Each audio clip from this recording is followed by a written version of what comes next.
Zion Williamson. Things change fast. I'm trying to leave my impact now, first game. If I can get the respect of everybody, I mean, I'm doing something right. Zion putting on a show. This is what the dream was all about. You got to get it.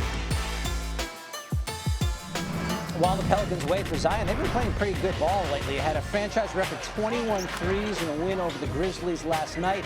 And now the home game against the Spurs tomorrow night, where we do expect to see Zion make his long-awaited debut, 9:30 Eastern on ESPN. Here's Andrew Lopez with more on what we might see. You think Zion Williamson's ready to come back? After the Pelicans win on Monday, Brandon Ingram said Zion went into the locker room, took his jacket off because he doesn't need it anymore. The next time New Orleans takes the court, Zion Williamson will be playing. That's what happens on Wednesday night when they play the San Antonio Spurs. Now, the Pelicans will probably start Zion Williamson, but they don't expect him to play long minutes. Don't see 35, 38 minutes. They'll play him in short bursts. Now, is coming back at the right time. Pelicans have won 11 of 16 games, and now they can continue their push to the playoffs with Zion Williamson.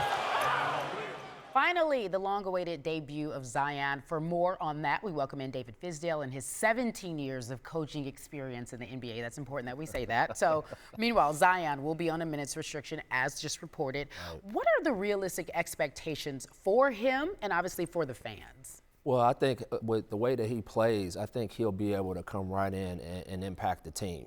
He's a guy that's going to attack the rim. He's going to be a guy that plays two-man game with a lot of the playmakers that they have, and he's a guy that runs the floor hard. And so I really think he can come in right away and really impact their team and give them an opportunity to make the playoffs. All right, coach to coach, and they are only 3.5 games back from the Grizzlies. So coach to coach, if you're Alvin Gentry, how are you managing that for the fact you want him to be healthy? Because I would just be concerned about who he is and the wear and tear, because I know they've been slow stepping him back into this debut. You got to trust your trainers. You got to trust the sports science people. I think you don't have to get it all in one bunch. You know, you got to spread it out and really try to bring them along slowly. And I think just having him back, even if it's 20, 25 minutes a night, that's a huge impact on that team. And the way that they're playing right now without him, just to have him for those minutes, I think gives them a huge boost. A huge boost. Okay, so what do you want to give us a point line in predictions? No. 10, 5, and 2? Okay, no. All I know is he'll be very impactful because he's a guy who he's not relying on a jump shot to impact the game. All right. He's relying on a lot of other things. I appreciate you. Coach Fizdale joining us here on SportsCenter Coast to Coast. For more on this debut, I'll send it over to David. Yeah, we got our NBA insider, Adrian Wojnarowski, here. The Pelicans have been very cautious with each step in his recovery. So how do you see, when he does get on the floor, how do you see them playing this? Well, as Andrew Lopez reported, there'll be a minutes restriction here for him, whether that's 15 to 20, 16 to 22 in his opener on Wednesday. You're not going to see him play much more than that, and they will start working him back in. He comes back to a team that is playing very well, that has turned its season around, that has seen a lot of growth among the young teammates around him. It's really the perfect time for him to return to this team. Okay, and now we're sort of steamrolling toward the February 6th trade deadline. So they've won 10 of 14. They're in the hunt for that last playoff spot. How does that inform the Pelicans as they move towards the deadline?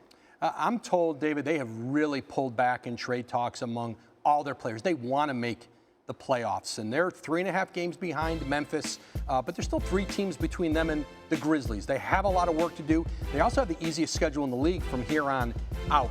But, Drew Holiday, J.J. Redick, they're going to hold on to these players right now. At the very least, I'm told, they've got 8 games before that February 6th trade deadline. They may play all 7 games. They have a game on February 6th. See where they are in terms of the playoffs before they look to see what might be out there for them. They want to see how this group looks playing with Zion Williamson. And in effect, they've acquired an unbelievable player without having to give away anything, because Zion will now take the court for the first time as an NBA player.